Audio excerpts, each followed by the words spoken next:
A broadside today from President Trump aimed at China and its trade policies. He authorized sweeping new tariffs on imports amid warnings that this opening salvo could turn into a full-on trade war. William Brangham begins our coverage. This is the first of many. This is number one, but this is the first of many. These latest tariffs directly target Beijing and may total up to $60 billion. That's about 10% of all Chinese imports to the United States. The president also announced restrictions on Chinese investments in U.S. technology firms. He said the U.S. would also sue China at the World Trade Organization for breaking trade laws. The word is reciprocal. That's the word I want everyone to remember. We want reciprocal, mirror. Some people call it a mirror tariff or a mirror tax.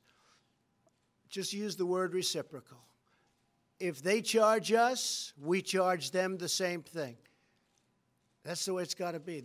The president argues this is punishment for Beijing's alleged efforts at violating U.S. intellectual property rights. The tariffs are the first time the administration has directly targeted China with trade sanctions.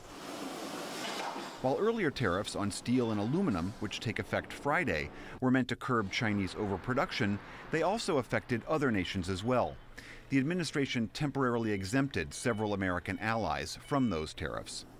China has often said it wants to avoid a trade war, but warned it would hit back if necessary. 中方绝不会坐视 China will by no means tolerate any harm to our legitimate rights and interests, and we will definitely take all necessary measures to defend our rights and interests.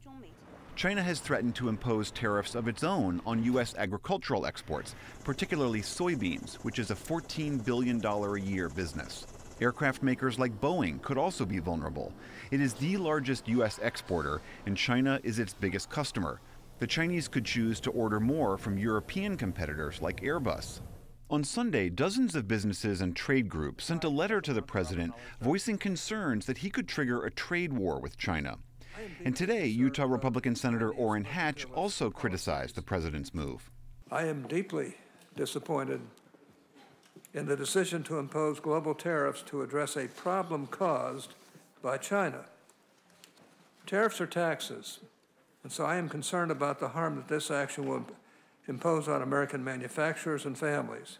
Still, the president found support in unlikely places. Democratic leader Chuck Schumer applauded the tariffs. I'm very pleased that this administration is taking strong action to get a better deal on China, because China has stolen and extorted the intellectual property of American companies for years without repercussion. Our intellectual property are our family jewels. The list of Chinese products that fall under these tariffs will be made available in 15 days. Until then, all eyes are on how China might respond. And William will be back with a deeper dive on all of this right after the news summary.